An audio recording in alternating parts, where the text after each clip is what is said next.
Police প্রশাসন সহ সরকারি কর্মকর্তা কর্মচারীদের মধ্যে যারা এই ফ্যাসিস্ট শক্তির মেজবৃত্তি করেছে, গোলামি করেছে, দালালি করেছে, জনগণের বিরুদ্ধে অবস্থান নিয়ে কাণ্ড করেছে, অনতি বিলম্বে তাদেরকে চিহ্নিত করে চাকরিচ্যুত করে বিচারের মুখোমুখি করতে হবে।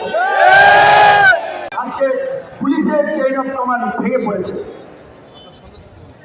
আপনার অন্যান্য প্রতিষ্ঠানগুলোর প্রধানরা গা ঢাকা দিয়েছে।